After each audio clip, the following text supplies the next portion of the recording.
All right, so my name is Sean Jewett. I'm a student at the University of Calgary, and this is my 2 minutes on family.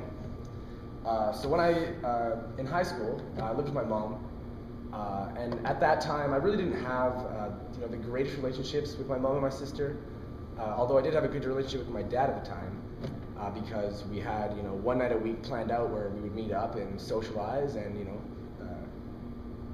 get to know each other a little better, obviously. But I found when I moved out of my mom's house in grade 12, it was nice for a while because I got my freedom. I kind of didn't have my mom always nagging me and stuff like that. But after a while, I kind of felt a void, like, something was missing. And I felt like, I figured out it was my family. So eventually I got kind of a schedule going for my mom and my sister where I would come over once a week for dinner. And at the start, I kind of would be like, I don't really want to go sometimes. And that kind of thing, but as it progressed through the years, I actually started really enjoying myself, and to this day I love going there. I look forward to it, and it kind of just took me kind of leaving there and not having her anymore, giving a little distance to really appreciate them.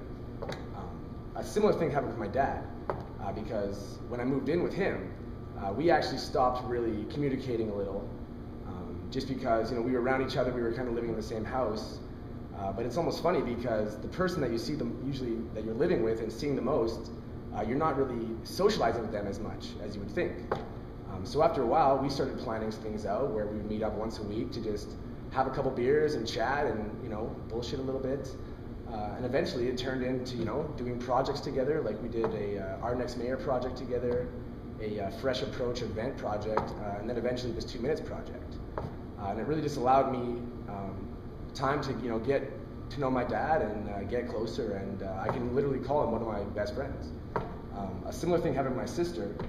When we were kids, we obviously had the obvious conflicts that kids would have, and then obviously when I moved out, I didn't really see her as much, but again, I felt the kind of void there. So nowadays I try to make a lot bigger effort to be in her life and make sure that she knows that I'm there to support her and I'm there for whenever she needs me. My last point would be for extended family. I find that my parents really make a large effort to keep me in contact with my cousins, my uncles and aunts. And of a lot of the people I know, I have some of the best relationships with those people that I just see that other people don't really have. For example, we usually go for some sort of a family reunion once a year, on my mom's side at least, and I love it because some of my cousins on my mom's side of the family are so similar to me, and I really look forward to those times, and those are some of the most fun I ever have. So I guess my point in the end is invest time in your family, and you will see it will help you through your life and make you a lot happier person.